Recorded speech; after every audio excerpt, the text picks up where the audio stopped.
Yep, I'm good. All right, and you wanted to start this one? Yeah, I think I want to start this one.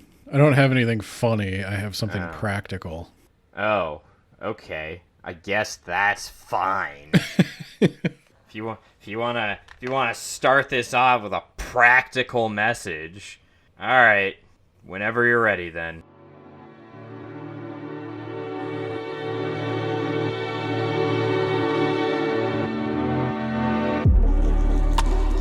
You're listening to Words About Books. I'm Ben. I'm here as always with my co-host Nate, and today we are finishing another of the trilogies we started this podcast with, the Poppy War series. So today we're going to be discussing The Burning God by R.F. Kuang, the last book in the Poppy War series. If you have not read the books, we're spoiling everything, so just be aware of that. If you don't care about spoilers and you want to listen anyway, it's not going to make much sense at all to you unless you're familiar with the story up until this point.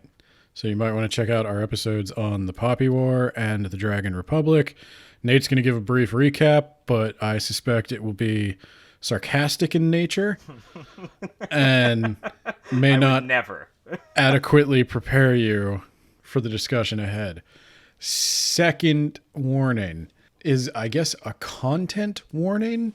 I don't know how detailed we're going to get. The book deals with themes of war and basically everything that could possibly go wrong within war. So there's possible content warning for suicide, violence, sexual violence, all of them, really just all War of them. crimes, treason, Yeah, it's a pretty brutal book. So like I said, I don't think we're gonna get too deep into that, but I don't know which quotes I'm gonna use, and we'll see. Because a lot of this discussion is gonna ride on whether or not she pulled off some of the heavy themes she was setting up. So with that warning in place.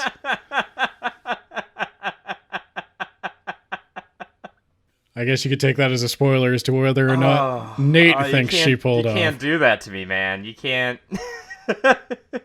With that in place, I will turn it over to my colleague for the brief recap he promised me. Ready for this? I'm ready for this. All right. Our main character is Rin. She's a Nakaran, which is fantasy alternate world China. She's a war orphan. And actually, she's a Spearly. We find that out later. And they're like a race that was killed off. Rin tests into the best school in the country. She learns about shamanism, which is magic. She goes to war with the fantasy Japanese, which are the Muganese. She joins the Psyche, which are basically the X-Men. She witnesses this world's rape of Nanking. Then she learns that the Empress betrayed them, and she nukes Mugen to death. That's book one. Book 2, she's addicted to opium, but then she kicks the habit. She joins up with Visera to fight the Empress. Visera, he wants to create a republic. He's also a Nakaran, so this is a civil war. He invites the Hesperians, which I guess are some sort of analog for European. They actually saved Nakara from the Muganese 20 years prior, and they're kind of racist jerks. Rin gets her power locked. They go to war. She unlocks it. She defeats the Empress. And then Visera betrays her, and she joins the Southern Coalition against Visera. That's book 2. Yeah, it's time to see where this is all going. It's time to watch Rin become the Burning God. Yeah, she's going to inspire her people to do great things as a goddess. Well, the Burning God could have two meanings. I mean, she could be a god that is actively on fire in a sense that maybe she's not the most stable. She could be, like how sometimes, what's the picture, the gif that's been going around of the dumpster in a flood that's on fire floating down the river? Is that the metaphor for this book? It's the metaphor for Rin's leadership. But we're getting a little ahead of ourselves. Yeah, I wanted to talk right out of the gate. Can I talk about story collapse, Ben? There's no getting around it. I guess, yeah. So, I guess we should. Well, real quick, I'm setting the baseline here. We always rate books on a 5-star rating. I gave this 3 out of 5 stars, which I consider to be a positive rating, but a lukewarm positive rating. You did not. yeah, I gave this 2.5 stars, and then I rounded down. More generous than I thought you were going to be. I rounded down. Let's talk about story collapse, Ben. Okay. So this is something I talked about during the episode of The Fold, but no one listened to it, and I don't blame them. It's true. I'm citing Seamus Young, the author of 20-Sided. He did some work for The Escapist. He has his own blog. I know he did like Let's Plays. He does a whole bunch of content, right? And he talks about the idea of what's called story collapse, where it's not just one plot hole. It's a series of plot holes to the point where you lose trust in the author, and then you start thinking about all those little tiny plot holes. You start seeing even tiny changes in continuity or whatever as bigger than they might be because you've lost all your faith in the author. Like, there was a great example he gave. Spider-Man 2. That's topical, because we just talked about Spider-Man. There's a movie out. Okay. Spider-Man 2. Doc Ock throws a truck at Peter, not knowing that he's Spider-Man. It's ridiculous. But in the moment, in the theater, I didn't even think about it. Because I was having such a good time, and I trusted that the director, the writer, whomever, they knew what they were doing. And looking back on it, yeah, it's stupid. If he wasn't Spider-Man, he would have been flattened by a semi-truck, which was the opposite of what Doc Ock wanted. But it didn't ruin the story for me. And I suspect it doesn't ruin the story for most people. It's just kind of a ridiculous thing that happened, right? So you're talking about what isn't story collapse. Correct. Okay. And what is story collapse would be... And he poses a good question. Does the overabundance of plot holes lead to story collapse? Or does the story collapse first, and then we begin to notice all the plot holes that were already there? That's the question he asks. And honestly, maybe both? I'm not entirely sure, but I know that as I was reading this book, and as I was losing more and more faith in Kuang, I started to have more and more... And I had to stop myself from nitpicking too much, but I started having more and more questions, and I started noticing more and more flaws. And I don't know, if I went back and read the first 2 books, I don't know if I would notice more flaws now, because I trust the author less, because I don't think she knew exactly where the story was going to go, or what have you. It's just something I wanted to get off my chest, because I'm going to do my best to not come off like a nitpicking CinemaSins asshole when we talk about this book. But I did not find this book enjoyable when I loved its immediate prequel, and the prequel before that, The Poppy War, I gave 4 stars.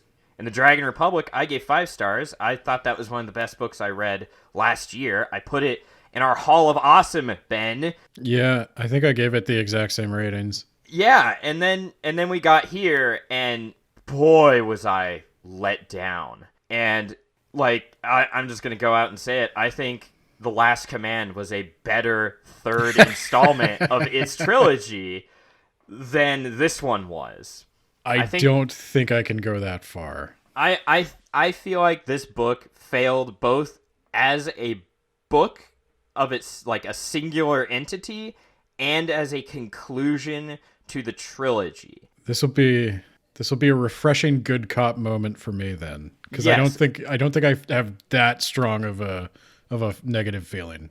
Yeah, I'm gonna try to formulate just everything I can for when we get towards, like, closing thoughts and as we go along, and I'll probably even write a blog for once and put it on our blog. The reason why I didn't put a whole lot of prep time into part 1 is I'm really shocked at, Ben, how are we going to talk about plot 1 when I can summarize it by saying it didn't need to exist, it was just a bunch of filler.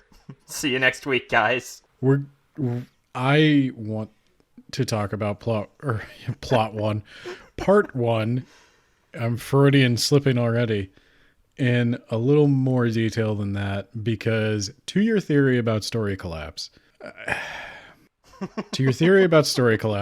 was just musing on how like we've done so many jokey joke episodes recently that it's refreshing and a little disorienting to be back into like actual analysis mode. We could go back and read Thrawn if you want. We can just we can put this away. We could go to the Thrawn duology. No, because I want to remind listeners that the core thesis or the core mission of Words About Books is to read stories and figure out what works and what doesn't work. Because when we started this, yeah, we're writers ourselves. We're trying to be, and we want to get better at it. So I think The Burning God is an excellent book to have read for that purpose, because there's a lot here that doesn't work. Oh my gosh. And it's interesting and confusing why it doesn't work. There's a lot on the surface that it seems like this should have been a victory lap. Yes. And I don't know how it went quite so off the rails. The last book was fantastic. Yeah. And I was like, oh man, I can't wait for the conclusion. This is going to be great. All she had to do was have Rin burn stuff until she dies. That's all she had to do, and it would have been fine. But to your point about story collapse, I will say there was a point for me where I went in gung-ho, ready to enjoy this. I don't think a book has ever had more goodwill going into it on this podcast for me than this one did. Yeah. Except maybe Dune. But well, yeah. But you already read Dune. That's the thing. Yeah, but this is a new read. This I was so prepared to like, and there is a point in the book where it did collapse for me. So in this case, for me, the story collapse preceded the hyper-analyzing all the, I won't even call them plot holes. I might just call them bits of illogical character moves, because there's relatively few outright plot holes, like points where the story contradicts itself. There's a lot more. Everyone in this book is real dumb. Seamus talks about plot hole gradients as well, and how it's different for everyone.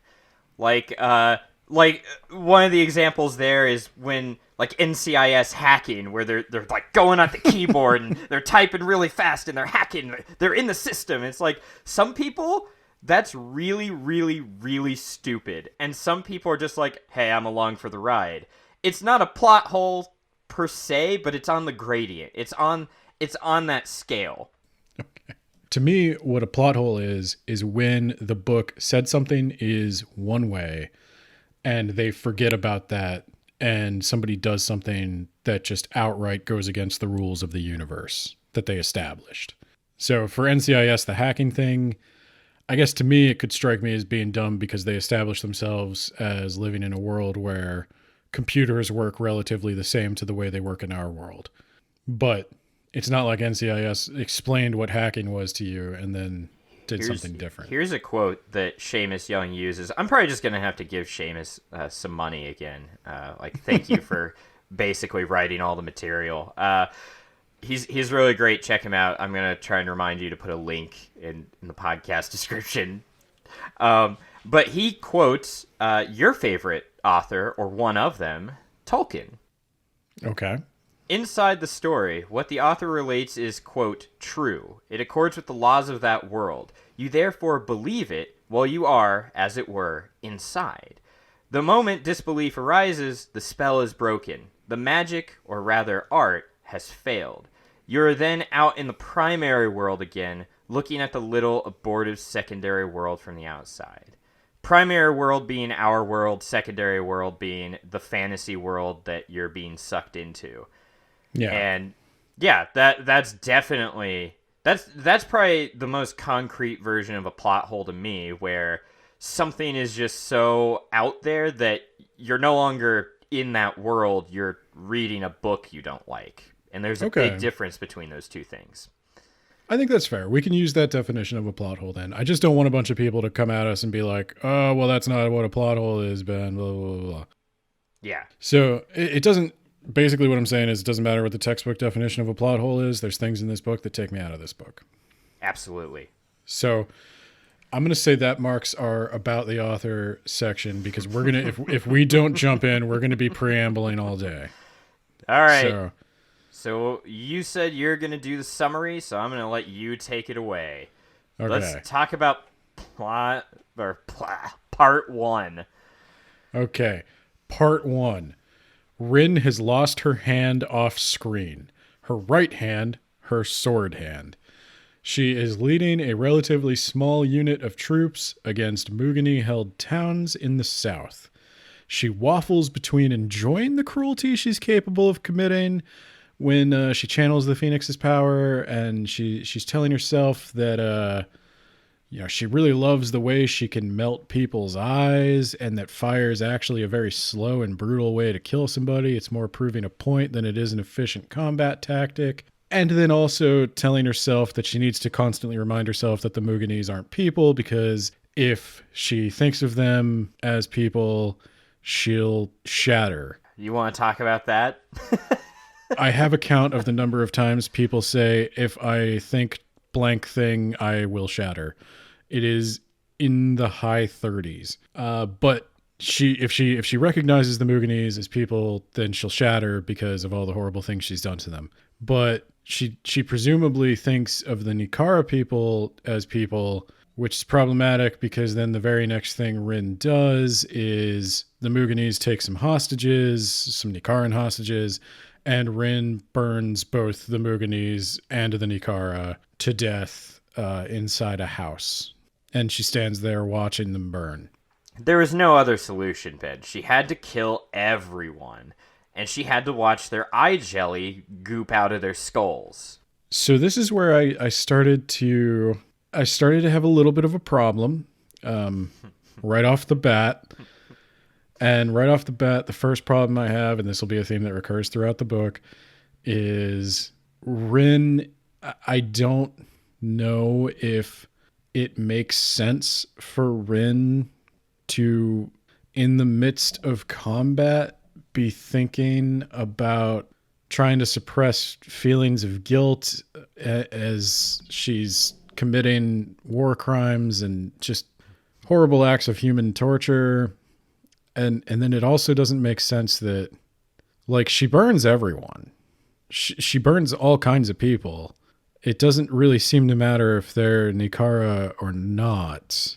It doesn't really seem to bother her that she's burning people at all. She just thinks it. And it reeks of telling rather than showing. Where it's just like, oh, I feel bad about this, but I also like the eye goop to come out of their skulls when I burn them. I sure am a bad person, but I can't think about that or I'll feel bad and shatter. There's a big thing that's going on in the book that in the past has been handled well, and so I don't understand why it's gotten so screwed up. After Rin destroyed Mugen in the Poppy War, she becomes an opium addict. She can barely live with the thought of the things she's done. Every time she's not high, she hears the screaming. And yeah, it was shown to us rather than just outright told. You know, shown for a book. You feel her emotions rather than being told her emotions. Yeah, well, but the problem is it's not just showing and not telling, because the things she's telling me don't make sense. It doesn't make sense for her to, like, we've been over this. Like, she thought they weren't people when she nuked them, and then she nuked them, and she had to live through all their pain, and then she couldn't live with what she did. And so we've been over this is something that we're going to have to say a lot for this book, strangely enough. What I wanted to see from Rin, and what I think the character of Rin should have been, if I may presume to say such a thing, is somebody who makes the hard choices. She's the Jack Nicholson character in A Few Good Men. She does the hard things that you won't do, that your, like, frilly peacetime ethics keep you from ever considering. But you need her to do it, and deep down you want her to do it because somebody has to do it. And so she's the dirty little secret of the human id, and that's what somebody like Rin would tell themselves as they're burning people. That's actually a really good, like, did you come up with that here on the fly, or have you been thinking about that? The fact that she's the id, that's a really apt analogy. Well, I've been thinking about that since she did the bond with Kite. Because Kite is the ego, or the super ego, he's the reasoning part. And oh my god, Rin is the id, and I thought they'd be one complete oh my god, person. you're making me simultaneously like the last book more and this book less. The more you talk, keep going. What should she be thinking while she's burning people to death? I interrupted you. She should be thinking, as she burns the hostages, that there was no way those hostages were getting out, and she saved lives. Like literally the Jack Nicholson speech, that her actions, though repulsive to you, saved lives. And us, the audience, can make our own judgment on the veracity of that statement. Yeah. It's a thought piece. Yeah, history is full of examples of cruel decisions that it is very difficult to judge someone for having made in the moment. And I thought the arc of this book would be Rin perhaps justifiably doing cruel things because nobody else would, until it gets to a point where the cruelty is so over the top that everybody's like, I can't be a part of this anymore. And then Rin has to go. I thought Rin would perhaps realize, like, similar to what you're saying, and then at the end she'd realize, oh my god, what am I doing? I'm worse than the people I'm committing these atrocities to. And maybe she makes the sacrifice. Like, she reclaims a bit of her humanity on the way out. Like, I've got to go. If she I stick has some around, redemptive last stand where exactly. It's like, you've got to go on because I'm too far gone. Right. Like, and the thing is, I know Kuang knows that's a good beat because she did the exact thing I'm describing with Alton. And with all the Alton references and parallels in the other books and in this book, you would think Rin would go out the same way Alton did, burning like a god. Yeah, I was over Alton. I was over Alton too, but if you're determined to have Alton be this big important thing to Rin, then why, like, Rin repeating his cycle but finish it, like, but with hers is the last cycle? I don't know. Yeah, the last Spearly, you're ending it once and for all. Well, and there was all the phoenix imagery of something that rises from the ashes, and I don't know if the phoenix Kuang's referencing is a phoenix that rises from the ashes. I don't know if it's a Greek thing or if it's a Chinese thing, but I don't know all the mythology. I'm still learning that as we go, but just know that this is a theme that's going to be repeated throughout the book of, oh, I feel so bad about what I'm doing. Hey, I'm going to do it anyway, and I don't actually feel that bad about it. Well, we'll have to go over the Phoenix mythology at the very end of the book, because I feel like it was trying to have a rising from the ashes thing, and it was poorly executed. Maybe. I honestly don't know. If it was trying to have a rising from the ashes thing, then I missed that entirely. So I'll continue on with the summary. During this first attack, Rin frees a guy named Soji from Mugani's jail, and he is the leader of the Iron Wolves, a group of guerrilla resistance fighters. We're informed that the Southern Resistance is currently holed up in a mountain fortress. They're not actively fighting the Republic or trying to take back any of their territory.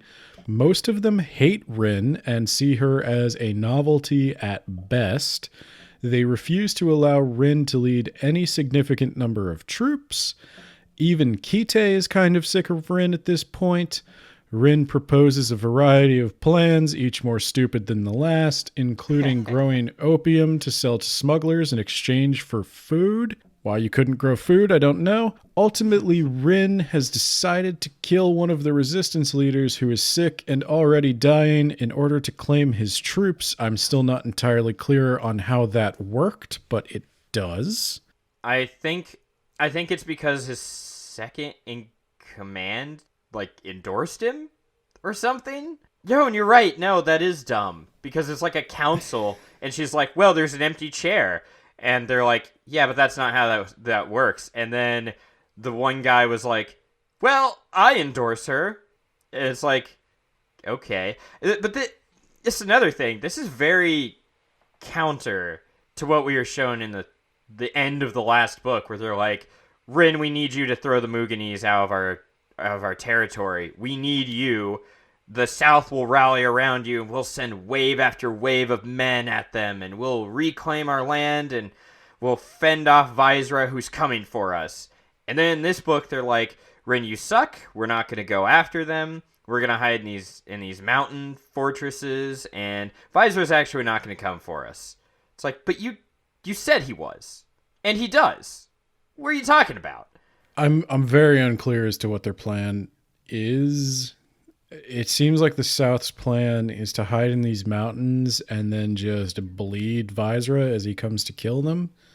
To hide in these mountains until the end of time and just hope for the best, I guess. Yeah, or they're waiting for Visera to fight the Muganese and then attack after Visera's weakened from that fight, I guess. Yeah, I don't... Why... The one guy... Was it the Rat Warlord? Doesn't really matter. He was the one... There are 3 Southern Warlords in the second book. 2 of them were captured and executed by Visera. They were Visera's allies, and he turned on them. And now, he doesn't really seem all that concerned. He's like, well, Visera's too busy fighting in the north. He's not going to come down here. He's just going to come after you, Rin. He's not going to come after us. And it's like, but he did come after you. He's already attempted to kill you. What are you talking about? Why are you suddenly thinking that he's not going to come for you when every indication from the previous book is that he will? So Rin thoroughly enjoys the murder. She really gets off on purposely murdering this old man, and she remarks to herself what a thrill it is. This is that bandit king or whatever whose troops she takes. She's killed people in combat before, but nothing quite as exciting as premeditated murder. She really goes on and on about how much she likes premeditated first-degree murder.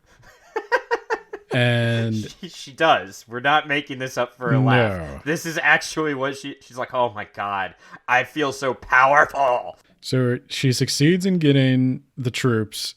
She also gets Soji's Iron Wolves to follow her, and she moves south at Soji's suggestion.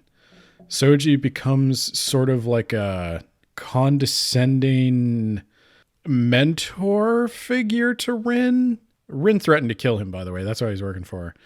And he introduces her to several radical new concepts that no Synagard-trained soldier would ever have thought of, such as guerrilla tactics, which is weird because she already fought house to house in urban combat, which is a pretty modern idea we remarked on in the first book, despite this being a sword and arrow and sorcery medieval fantasy.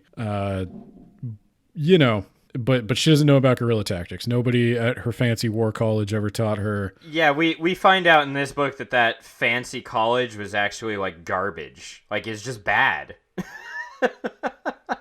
Well, you want to know another radical concept that Soji introduces Rin to? Yes, I do. Minimizing civilian casualties. Oh my god.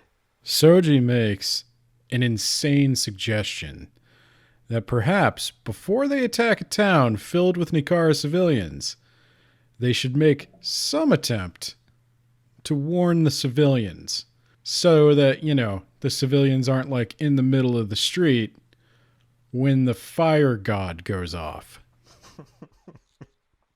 Rin will listen to this advice for 1 or maybe 2 battles and then never again. She will, in fact, go out of her way to cause civilian casualties at a later point in the book for no reason. Well, and again, you might say like, "Oh, that's a cruel but effective strategy." Of some, That's what you you'd know, say sometimes if there's a strategy involved, yes. If there was some thought behind it, yes. you might say that sometimes killing civilians can demoralize the enemy or turn the civilian population against the war. The problem is, I feel like I have to remind you, this is a civil war. These are the people she's ostensibly fighting for. These are her people. These are her civilians. It is as harmful to her if they die as it is to the enemy if they die. It doesn't work. You can't kill your own civilians. Nobody's going to want you to rule. They're going to start working against you. They're going to start seeing you as the problem. So Soji convinces Ren to warn the civilians, and she goes into this one town. She has a meeting with the civilian leader, and he agrees that, okay, you can invade here. We'll get the people out of the way discreetly. And as she's leaving town, that guy's son comes up and he's like, "Hey, my old man's a coward. We got a bunch of dudes ready to fight. You just tell us when, we'll fight." And Rin, with like Soji literally twisting her arm, is like, "No, that's okay. We got this. You don't fight. You just hide." A funny thing about this town is that the Muganese and the Nikarans seemingly living side by side. Like, they're not being overly oppressed and like living in squalor. The Muganese are basically the defense force here.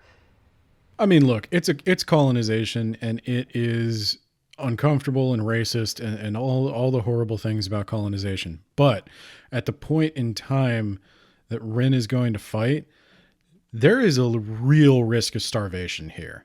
Like, this country has been at war for 2 years. No one has been planting crops. There are no supplies coming in from outside. If they do not have a little bit of stability, there is going to be a famine the likes of which they have never seen before. Yeah, keep that in mind. Keep colonization in mind. Keep that in the back of your head. We'll talk about that again in part 3. Yeah, so I understand why this young guy wants to get these Muganese out of his town, because it's all the horrible things about colonialism. It's just like, pick your moment.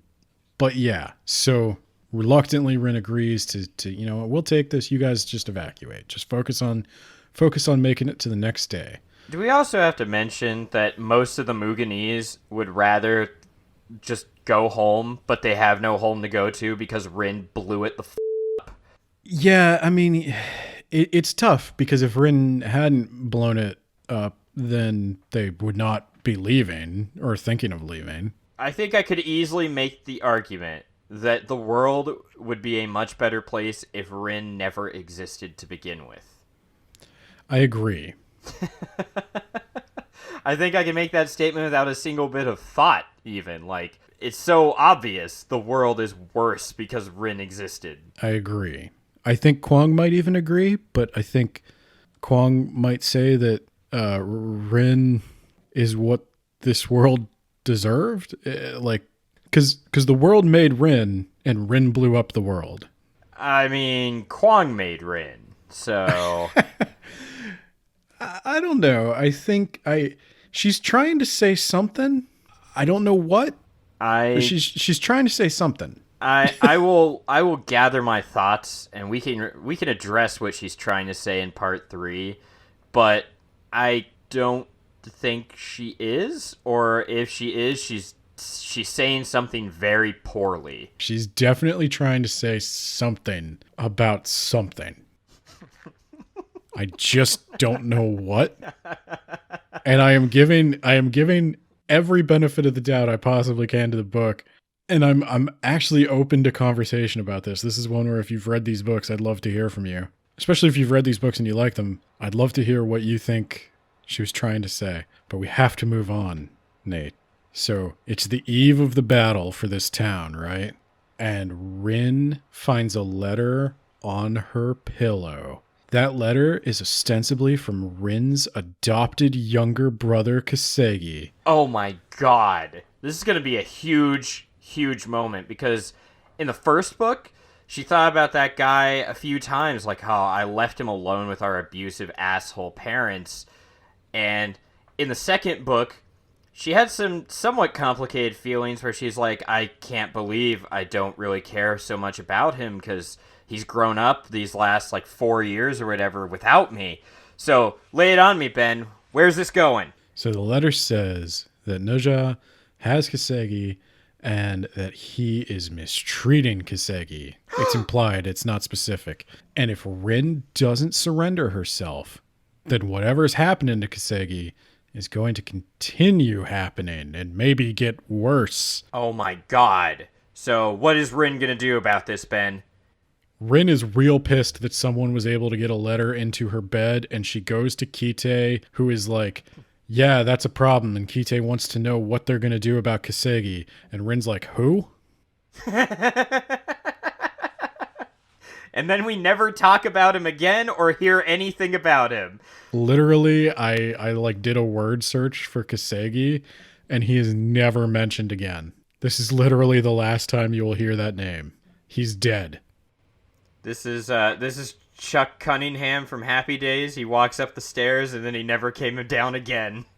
Yep. That's literally what it is. The story just forgot about him. She never even asks Neja. No, they never bring him up ever again. They talk 3 more times. They talk more about Neja's brother than they do about hers. We never talk about him again. We never think about him again. He ceases to exist after this. He's not even dead. He is just... He vanished. Thanos snapped his fingers and he just was erased from existence, and we're moving on. So the Muganese catch wind of this impending attack, and they attempt to take the entire village hostage. They position their troops in a ring around the village. And Rin's like, no, I guess I'm gonna have to burn a bunch of villagers again. And if I better not think about them as civilian, innocent people, or I'll shatter some shit. Those guys were assholes. They deserve to be burned to death. Let's do this.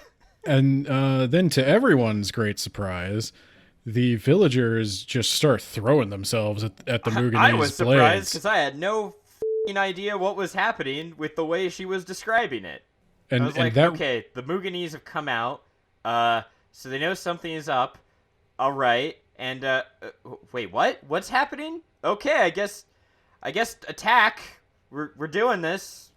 Yeah, and that really frees Rin from the burden of having to feel bad about murdering captor and hostage. And so she does exactly that. She just burns them all. Yeah, she finds that elder's the elder's kid, and he's like half burnt or something. He's like, I told you I wasn't a coward. And then I presume he dies because we never talk about him again either. And we never talk to the elder again either. He goes, I told you I wasn't a coward. And she's like, who?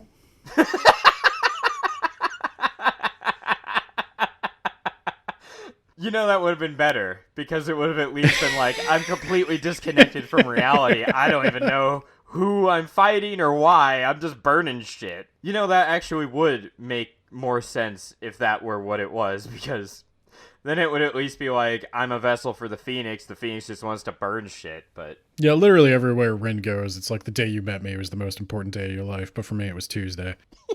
And, so Venka rejoins the party after this battle. She was supposed to be spying in the north, but her cover was blown. And when Rin asks how Naja's doing, she responds that he is sick and nobody's seen him for a while. Now hold on, everyone. I know your first thought is that that's the end of Neja. We're never going to hear from him again. He's just erased now. But we actually do hear from him again. My first thought was that the Hesperians were experimenting on him. Yes. Which they are. It was a joke. I knew he was going to come back. I knew he was going to be important. I'm just being a dick. All right, let's go. Okay, so Rin takes her army and she marches to Tikani to liberate her hometown. A town that she didn't give a flying fuck about for the longest time. When she gets there, she finds it mostly abandoned. The Muganese left, and they took most of the food with them. They also left a mass grave that Rin finds a child still alive in. Put a pin in that child. We'll come back to him. The Muganese tried to put a pin in him. Ha ha ha ha. Rin also finds 2 young girls who were aided by a mysterious hermit who lives in the forest. Upon hearing this, Rin asks the girl to show her the old woman's hut. The old woman turns out to be none other than the Empress Daji. She's here to help Rin beat Nuja and the Hesperians.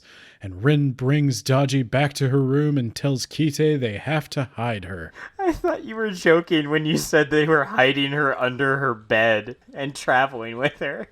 Daji suggests that they create an army of shamans. Kite is against the idea for all of the obvious reasons why that's a terrible idea. Rin, on the other hand, says something like, I never seriously considered that. And I went, no, I read the last book, Ren. I know for a fact you seriously considered that. You've considered times. that every book. Every book, you're right. Every single book, she has seriously considered that. And in this book, she's like, well, I thought about it, but not seriously. I never really considered that was a possibility. It's like, yeah, you did. I read those books. Can we talk about why Daji... Now, I know she's up to something here. What? What, the Empress that betrayed her in the first book is up to something?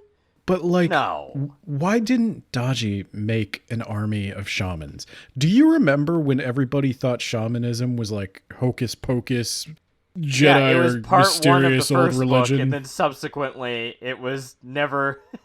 no, it was never like that again. Okay, here's the deal. Here's something I got to bring up, because this is, again, we're nearing my point of story collapse. So I was like, at this point, I was still on board. I was like, okay, whatever. You know, this is a little weak, but I guess we're building up to something. I thought it was all filler, but okay, you go on. So I was still giving her the benefit of the doubt. I was like, this is going a little slower than I thought it would, but we're obviously building up to, we're building up to an army of shamans. So what I was like really surprised by was when I realized I had thought that Daji was some kind of like 300-year-old demon woman or something. Oh like, my God, we had the same exact thought. And you asked me how old I thought she was, and you blew my f***ing mind when you told me the real answer.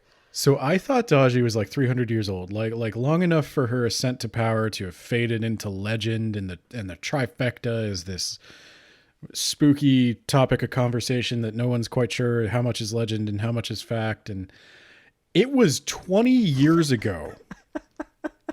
It was 20 years ago that the trifecta used overwhelming shamanistic force to take back their country from the Hesperians, just knocking blimps out the sky.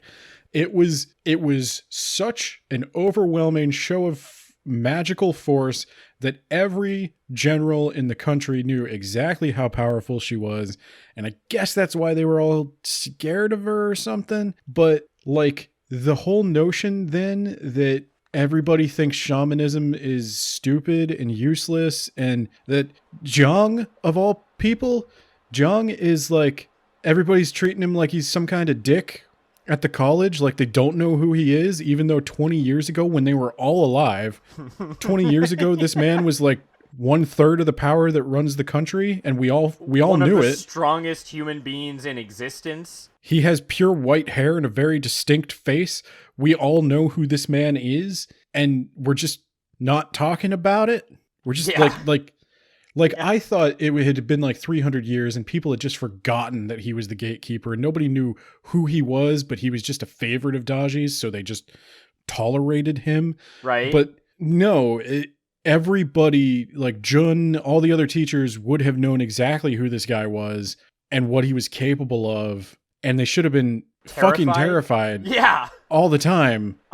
I'm not gonna call this guy a dickweed because he will release demons and I will be devoured. And it just totally blew my mind that had been 20 years ago. And at the same time, religion has faded into obscurity in Nicara, but opium is all over the place. The first story starts out with opium being smuggled right and left.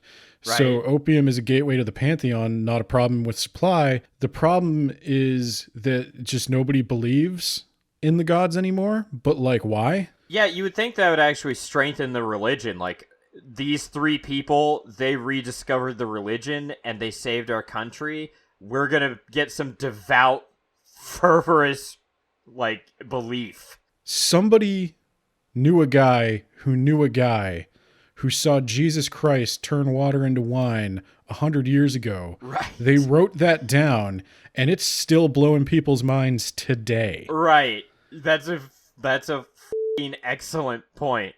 Yeah, he turned water into wine. Oh my god.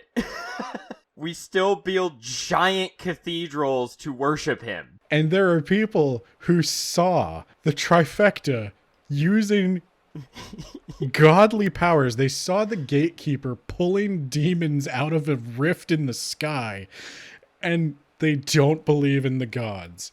Because as Rin will later establish, all it takes to be a shaman is to open your mind. You just got to have an open mind about the gods and a steady supply of drugs. Yeah, I thought the whole reason that we weren't training shaman was because it was really hard and it took a very, very long time. And the end result was you would get an out of control, crazy person with godlike power. And so wouldn't it just be easier to learn how to shoot a gun? Yes. No, it turns out that it only takes a really, really long time if you're trying to teach somebody how to access the pantheon and not be completely overwhelmed by the power there, which Jiang still failed to do.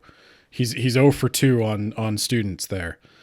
So, yeah. So, army of shamans. Why not?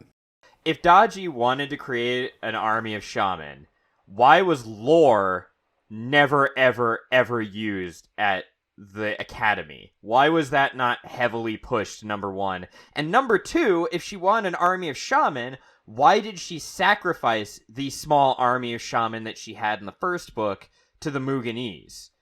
That is a good point. Why not lore? But my real point with bringing all that up is, why are there not hundreds of thousands of accidental shaman? Why is every superstitious opium addict not a shaman? Why aren't there tons of shaman? Why didn't Daji train more shaman? And why did Daji get rid of the shaman that she had when she actually had more shaman? And why is the new plan like, hey, let's just create more? I had the idea, and I said as much in my Goodreads review. This was the season 7 and 8 of Game of Thrones, where the author was like, well, I'm obligated to finish this, but I really want to move on to a different property. So I'm just going to put my nose to the grindstone and I'm going to churn this out. And people are either going to like it or they're going to hate it, but I'll be done and I'm going to move on. That's the vibe I got. There's a little bit of that, but I actually disagree because I think she did work really hard on this book. She said on Goodreads that this was the hardest book for her to write and that she worked harder on this book than she did on any of the others. And I don't think she's lying. She has no reason to lie about that. I think she had to work harder on this because she had to tie this all up in one book and she didn't know where she was going when she wrote the other two books. And she was obligated to finish this and she needed to just end it. I don't think that's it. What I'm saying is... And I think it was harder to write because she probably wanted to write the first two books, and this one less so. That's my vibe. I don't have any insight to her as a person. I could be dead wrong. I'm trying to give you a different thing. I know, and I'm interrupting you. You're interrupting me to repeat the same thing you just said. That's what I do. What I'm trying to tell you is that she's... What I'm trying to tell you is you're wrong. All right, I'll stop. What I'm trying to say is she also said in this one interview that they asked her, how influenced were you by the online response to the book? Like, how did people talking about the book influence you? And she said that it made her work harder. I'm paraphrasing. I don't remember the exact quote. It made her work harder to pay off certain storylines. She was surprised how attached people got to certain characters. And it's a worse product, I feel like, as a result. Exactly. So I think part of what happens is I can imagine a world where, say, the trifecta storyline isn't really in anything beyond part 1 or 2. Like Daji, I imagine a storyline where Daji actually died in part 2. But because so many people were like, oh, I can't wait to find out the backstory of the trifecta, I can see Kuang sitting there like, oh, yeah, what does happen in the trifecta? And that's how you get stuff like, this was all 20 years ago, right? Even though it really doesn't seem like it was 20 years ago. Doesn't feel that way, no. Yeah, and so I think she might have gotten a little in her own head about some of that stuff. If anything, I think it's a case of maybe trying too hard rather than not trying hard enough, and maybe letting people get into your head, which I know as somebody doing a podcast breaking down every little decision she made along the way, how hypocritical I am. It's like, Kuang, please, I love your book. Please don't take this the wrong way. I don't love your book, but don't change anything for me. I'm definitely never change anything for Nate.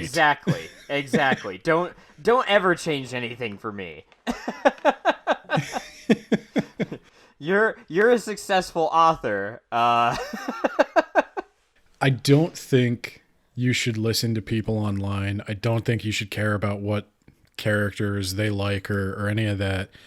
I do think you need to have beta readers. I think you need to take the advice of some people, but it probably benefits you to limit that to a certain number of editors and a certain number of beta readers. And you kind of want to pick from a variety of beta readers and take their input with a grain of salt. Yeah, don't deal directly with the fans.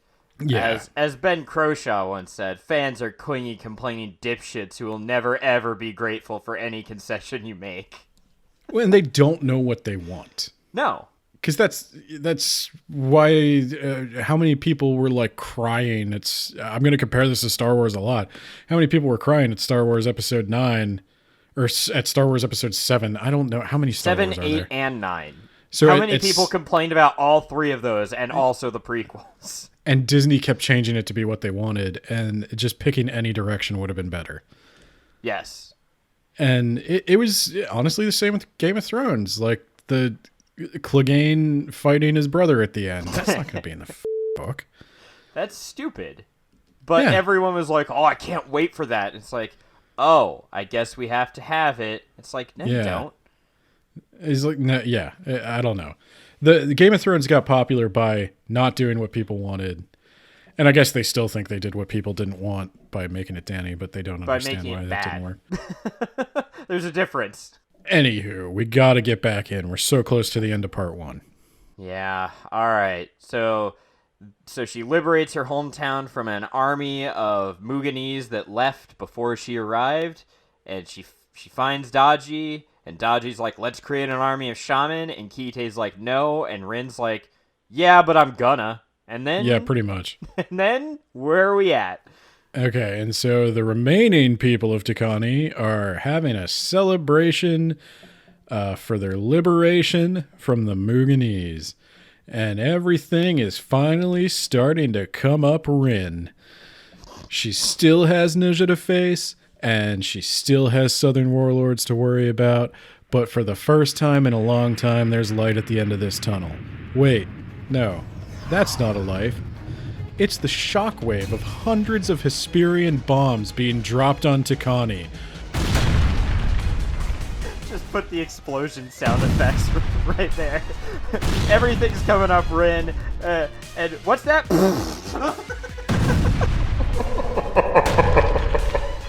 One of the dirigibles stops dropping bombs long enough to drop off a Zenkai-boosted Ninja, who is now in complete control of his shaman powers. So Ninja and Rin fight to a stalemate, Neja is able to retreat with the Hesperians, and Rin is left face down in the mud. So the first book was basically fantasy World War II, right? Right. This is Naruto. They're using their magic powers, and they're fighting each other in one-on-one combat using their god powers. And later on, there's actually a scene that I feel like is from Naruto where there's like statues of their... Like, there's the statue of the Red Emperor and the statue of the Spearly Queen, and they're standing on either side, facing off against each other. It's like, this is Naruto. And Naruto's like, who could the fourth Hokage be? I mean, he looks exactly like me. I called that from the minute I saw the dude. So yeah, what we're saying is Rin finds out that she is, in fact, the fourth Hokage's daughter. Well, no, you think you're joking. We find out that Rin is actually the daughter of Spearly royalty. And possibly Zhang. It's strongly hinted. Yes, strongly hinted that she is the product of Spearly royalty and Zhang. Oh yeah, so yeah, Rin's face down in the mud after having been punched several times in the head. She doesn't... Like, Neja calls down the rain, and remember how a bucket of water, like, completely disabled her and Alton in the first book, but, like, she's fighting in a monsoon and holding her own with one less hand? She keeps forgetting she doesn't have a hand and bashing her stump. Punches him with the stump and goes, oh! And you know how everybody keeps telling Rin... So, this is Chekhov's hook. I'm sorry. But everybody keeps telling Rin to strap something to her stump, and she never does. And the whole book ends with Rin never having strapped anything to her stump. And she's constantly, multiple times in the book, she goes to punch, forgets she doesn't have a hand, and smacks the raw nerve endings of her severed wrist against somebody's face and nearly loses a fight because of it. And if she'd had a hook, she could have hooked him. Even if she just strapped like a knife on there. And I mean like taped a knife on her wrist. Right. It would have been better. That way, when you forget you don't have a hand, knife. She does have the opportunity to kill Neja. She hesitates, and then some of Neja's troops come in and Rin flees, and yeah, she is defeated. Neja is able to retreat. Rin awakens sometime later to find Kite gone. And with Kite gone, she's unable to call the fire. Just let me finish, I know. Okay. All right. This doesn't make any sense because the trifecta are also anchored to one another, and their powers continue to work, even though one of them is sealed in the Chulu Korik, and one of them is sealed in Tian Shan on the opposite side of the continent. But whatever, we're doing this again. She needs to go collect all the Chozo artifacts to power her suit back up. So Rin is reunited with her southern allies, but it turns out that they have also been receiving some letters from the Republic, and a truce has been offered in exchange for Rin. And they're inclined to take Visera up on that offer now that their airtight plan to take back the South by not taking back the South isn't coming up the way they wanted. So they beat the shit out of Rin and tie her up, and they're... Rin is betrayed again. And they're about to send her off to the Hesperians when she's saved by none other than Daji. Daji uses her hypnotic powers, which still work, to suggest that they should instead take Rin to gasp the Chulu Korik. And that's the end of part 1. And so now I would like to tell you that for me, the story collapsed at the very minute for the third time, for the third 600-page book in a row. Rin went from being an unstoppable fire monster to not being able to call the fire and wondering what she's even worth without the fire. Ben, I was going to say, yes, this is exactly what they did in the second book, and they had to work through that. Then I realized they did this in the first book, too. You're absolutely right. She lost the fire, and she had to wonder about what she was worth without the fire. It's literally the only It's the thing. same story beat again. It's the like this is when I realized. So this is why it collapsed for me. It collapsed for me right at that moment where Rin lost the fire, because that's when I had the thought, that one thought that took me out of it, the loss of confidence in the author. Kuang does not know anything else to do with Rin. Yep. This is the only thing she can think to do with Rin. This is the only arc Rin can ever have. She has to be powerless and find her power. That's the only story I can tell with this character. And that broke it for me. This moment was when I lost confidence in the author that she had anything to say about any of this. I cannot believe we're doing this again. Rin has lost the fire again. I don't even care about the logic of it, even though the logic is something of a plot hole. This is a plot hole because it is specifically stated that the bond goes beyond space and time. It's a spiritual bond. A spiritual bond. Are bonded. Chagan and Kara are bonded, and they are like one person. Never mind the fact that Rin and Kite are struggling to understand one another. Yeah, the bond that they have actually does not work at all the way it was set up, and that will be very, very apparent by the end of the book. But the way it was set up is that Chagan and Kara are basically one person in two bodies. Like they're so bonded together that one cannot exist without the other. And Rin and Kite basically hate each other. Yeah. It's like I don't feel like at all like what you said earlier. This would have made the book better. Rin's the id, Kite's the superego, and there's a struggle between them to basically influence the ego, which is them combined. Yeah, and when Rin gets all angry, Kite gets angry, and it affects his rationality. And Kite, conversely, can calm Rin down. And if Kite's unconscious or something, then it makes sense that that's going on. And so he's just far away. Like, I don't care about the mechanics of the spirit bond. You could tell me that they were keeping Kite knocked out, and because he's knocked out, they weren't. But okay. They weren't, and I know that is not the biggest issue here. It winds up being a plot hole, but I don't care about the logic of what's going on. What I care about is the fact that as a character, Rin is constantly being reset. She is never allowed to grow. Yeah. She is never allowed to grow. It's not even arrested. She's constantly being reset to square one. We have to do book one every time. She's got to find another guru to teach her another thing. And it's like, we did this. We did this with the spirit bond. It's supposed to be over now. Yeah, we did this in the first book, and I'm glad you pointed that out to me. Because, they did that in the first book.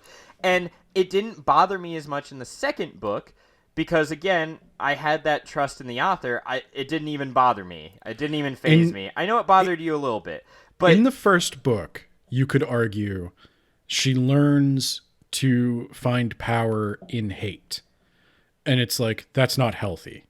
In the second book, she learns to find power in love and support through her bond with Kite. And that's a fine thing, and that's kind of what made the last part of the book fulfilling, is that Rin had found a stable way to use her power. They use those exact words. It's stability.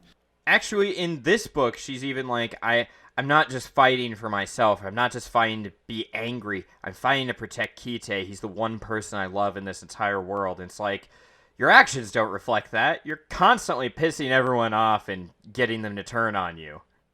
she's abusive towards Kite. There's no way around that. I think it's intentional.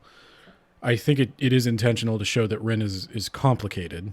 And I don't think Rin is supposed to be likable. I don't think Rin is complicated. I think she's a one-note anger monster. I think she's supposed to be complicated. Supposed to be, and the reality of the situation are different. Yes. I think, yes, she is supposed to be abusive. My point is Kuang is aware that Rin is abusive, and she's not glorifying that. She's using that to show Rin's fall, but it's handled so clumsy that you almost wonder how much of it does she actually understand. It's not much of a fall either. She's already in free fall. Where really what it is she hit what we thought was rock bottom, and then she kept digging. Yeah, it's not so much a fall as she like crashed into the floor and then the floor collapsed. Yeah. Yeah. Oh. But yeah, that was the story collapse for me. I guess I influenced your reading of this because I read ahead of you. Yeah, you did start by saying, yeah, Rin starts off without a hand, and there's a weird Han Solo guy telling him about the magic of guerrilla warfare, and I was like, you're bullshitting me, right? Yeah, now they're hiding Dodgy under their blankets to carry her around with them. But I mean, even without you doing that, this part 1 was just filler. You could almost remove this from the series and there would be no difference other than we wouldn't have that oh so memorable character of Soji, who's definitely going to come up later and definitely is going to survive for a long and healthy life. You could have cut this whole part. I don't know. Part 1 is a big misstep, and part 1 is long. It's stupidly It's like 250 long. Pages. Yeah, it's needlessly long. Like the important parts of the book were, I felt like, crammed and rushed, and this just went on forever. It's like, okay, now Rin's gonna fight some more Muganese, and then she's gonna fight some more Muganese, and then she's gonna get betrayed and lose the fire. It's like, you've already set up the main villain of this book is gonna be Visera and the Hesperians. The Muganese are essentially a side quest. You don't need to spend well over a third of the book dealing with them. People may disagree with the quality of my summary, but this summary on my script is, I don't know, 8 or 9 paragraphs and maybe 1.5 pages with like title and everything. I actually usually have a very difficult time writing succinct summaries of these books, as you can easily tell from our early episodes and even some of our more recent episodes. I had no trouble whatsoever banging out a summary for this in about 30 minutes. It's not terribly complicated. It is almost entirely made up of Rin's inner monologue, and her inner monologue is frustrating.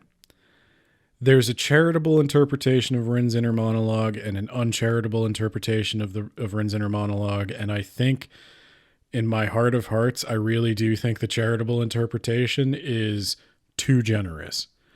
The charitable interpretation is that she's trying to show that Rin is going insane.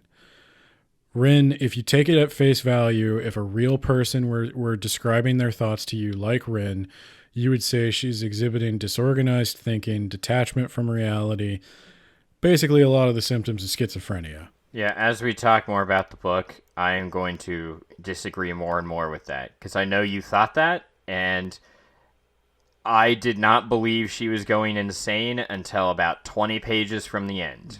Well, and that's the thing. I agree with you. Oh my God.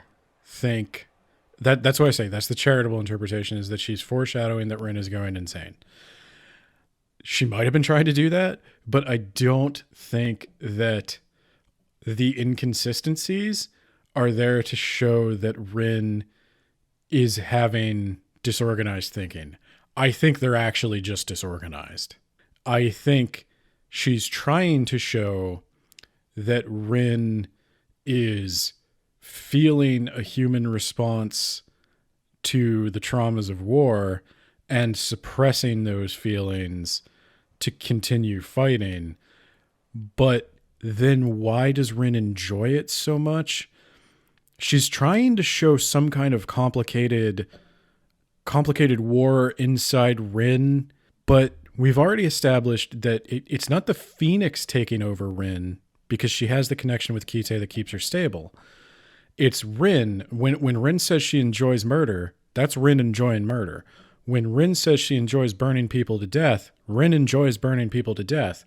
And so then when Rin says, I have to stop thinking about it or I'll shatter, I'm sorry, I don't believe you. People who struggle with the horrors of what they've done don't have they either don't think those things or they don't have the presence of mind to think those things. If you're actively committing war crimes, you don't think that in the moment. You don't think, yeah, I'm engaging in a bit of unfair hyperviolence that no rational person would ever do. You find ways to rationalize your behavior. Right. You don't examine your behavior and then dismiss your examination. Yeah, you don't say, wow, what I'm doing is a real war crime. Because if you acknowledge that what you're doing is wrong, you probably wouldn't want to do it anymore. You have to convince yourself that what you're doing is right to keep doing it. Yeah. And that's my whole problem with part one, because all of part one, all 250 pages of part one is Rin constantly saying, I'm doing a terrible thing, does it anyway. Yes. And without going into our big long conversation, the real world example would be every war, but really even just looking at every American war since World War II. We went into Korea. We're the good guys because we're stopping South Korea from being taken over. We went into Vietnam. We're the good guys, right? Because we're stopping North Vietnam from taking over. We went into Afghanistan and Iraq. We're the good guys because they got WMDs and their terrorism, and it's like no one went like we're gonna do some bad things. Let's not think about all the horrible things we're gonna do. Let's just go bomb the shit out of these people. Like no one thinks we're in the wrong, but we're sending troops over anyway. Let's do this. I think she's trying to examine how things like Nanking happen. What could possibly have been going through those people's minds when they did those things? They couldn't have thought they needed to do it. They just enjoyed doing it. They were having fun because it wasn't necessary. It didn't win any wars. They were just totally unhinged. So what goes through the mind of somebody like that? And how do so many people who, if they'd never gone to war, never would have done anything like that, wind up doing something like that? I think that's what she's trying to examine through Rin's eyes. I think that's incredibly generous, like you said. I think that's incredibly generous. I think that's what she's trying to do. I don't think she succeeds. Because Kuang's idea of warfare seems to be that every war is a war for extinction or existence. Every war is just a giant bundle of war crimes. We're going to use poison gas. We're going to destroy all the food. Like, look back at Daji's. What was Daji's plan in the second book, Ben? She had some people in the South who declared independence, and they had all the food. So it makes sense Daji wants to go take them back. That's her land, those are her people, and she needs that food to feed her people. Then she destroys all the food. Why does she even want that land back now? That's just more people that she can't feed. Whoop-de-do that it's more land. It doesn't matter. And why did they do... Why was their opening play war crimes? Why was their opening plan, we're going to poison the rivers and we're going to poison the crops? Even though it's acknowledged they have a better army, even though they have a worse navy. Obviously, there's two things I want to say to you before you jump in. Okay. Obviously, she f***ed up. Okay. It does not come together. Totally agree. But what was she trying to accomplish? And what I'm saying, when I know it sounds like I'm being generous, and I'm ascribing all this meaning to it. She's trying to do something, and I agree. Whatever it is she's trying to do, failed. If you're 14 and you just found out war crimes are a thing, and they have happened in real life, and that our own governments have done them, that blows your mind, right? That goes against almost everything you've ever been taught up until that point. And wow, people need to know about this. And I think that's book 1. Yeah, I'd agree. And by book 3, it's like, as a grown person reading it, it's like, I did actually know about that. And I kind of thought you had something to say about it. Like more to say? Yeah. Well, I thought part 2 was going to be like, what do you do after? War, eventually the war's over. How do you pick up the pieces? How do you move on from such a horrible trauma? More war. Okay. And more war crimes. Okay. And no surrender ever. Okay. And that's in this book too. No one ever comes to the table to discuss plans to surrender. It's just not fathomable. It's like, we're not going to let you surrender. We're just going to keep trying to kill you. Like, no, you wouldn't. Well, what's the point? Why? Why would they continue to resist in the face of just overwhelming odds against them? And why would the Hesperians not say it's just easier and less resources and time if you just accept some surrender conditions and we all unify in a tenuous little alliance? Like, if you're gonna put war as a backdrop, you don't know a whole lot about war, but you need it as your backdrop, it should be a character study. And Rin, for the entire first part of this book, her character stays exactly where it is until the very end, where it takes several steps backwards. She doesn't grow or change in any meaningful way the entire, this is 250 pages, so like 240 pages of just her saying the exact same thing. Oh, I'm going to feel bad about all these war crimes that I love to do. And then at the very end, I lost my firepower. I'm useless without firepower again for the third time. It's like, if you're focusing on the character, you failed. If you're focusing on the war, you failed. It's like, and it should have been a focus on the character because you don't know as much about the war, and it's fine. You don't need to write an in-depth battle summary if you focus on the character. There's 3 things I think I want to propose as topics for the next 2 parts of this conversation, because these are my three big emotional cores of the book and why I think it failed. So the first option here is that she was trying to say something or give some kind of answer as to what these crimes mean or how these crimes affect people. She was trying to make some sort of statement about all this trauma. And if she was trying to make that like a statement, I don't know what it is. The second option is that she was just trying to hold up a mirror. She was just trying to create a world where these things happen, and she can highlight it through a character or through characters you can maybe relate to on both sides or all sides, and it doesn't accurately reflect the real world. Right.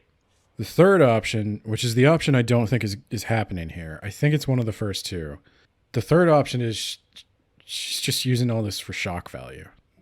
Because I have often said, and I said at the end of the Dragon Republic, I'm reserving some judgment to see where all this goes.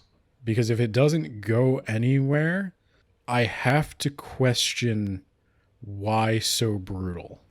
Because I really was hoping that there would be some insight here, some answer as to how does one ever move on from this? How do we break the cycle? And then I thought to myself after I read the book, is that a fair expectation? Is it fair to expect any human being to have an answer to that question? So then I thought maybe by simply holding up a mirror to our world, she invites us to answer that question for ourselves. Again, that would be if she were saying she were the id. She's the Jack Nicholson. I'm doing the hard choice. This is something that needs to be done. And you, the reader, can go, maybe she did need to do that. Or you can go, no, I disagree with that. Suppose we should wrap up because we're getting ahead of ourselves. We're going to run out of steam for part 2. Yeah. I wonder how many downloads part 3 is going to have. I'm going to guess very few because we probably pissed off everybody. They probably stopped listening a long time ago. Well, you're welcome to hate listen to us, number one. And number two, we're not trying to be nitpicky assholes. We are trying to point out just where exactly this falls on its face. And we do, if you can keep it civil, we actually would like to hear from you why you don't think that is the case. We're happy to hear a dissenting opinion, and maybe we'll have a better understanding of the book if you do. So there's some food for thought. We are well over time, so we're going to have to wrap it up. Check us out on Twitter at WABpod. Give us an email at wordsaboutbooks@gmail.com. You can see us streaming on twitch.tv/wordsaboutbooks. You can buy us a coffee at buymeacoffee.com/WABpod. Don't forget about Instagram. There's also an Instagram. But before you check any of that out, why don't you go check out our friends over at Unsighted, the internet's least reliable English lit podcast. This is Unsighted, the internet's least reliable English lit podcast. I'm Chantal. And I'm Amy, and we're two reformed English majors. And former roommates. We discuss the literary works we read in our undergrad and beyond. Come hang out with us while we chat about the books, plays, short stories, and poems that we loved and, love less. Look up Unsighted, an English lit podcast on Spotify, Apple Podcasts, or wherever you listen. And here's a short clip from our episode on The Love Song of J. Alfred Prufrock by T.S. Eliot. And then he says, though I have seen my head grown slightly bald, brought in upon a platter, I am no prophet, and here's no great matter. I have seen the moment of my greatness flicker, and I have seen the eternal footman hold my coat and snicker. And in short, I was afraid. And here's where he's afraid of death. Right. But I don't think he's actually afraid of death. I think he's just afraid of, he'll get to the end of his life and it will have all not meant anything. Yeah, I think he's afraid of not living to the fullest. I think he has FOMO and a bit of not enough YOLO. Yes, that's exactly what he has. He's all FOMO, no YOLO.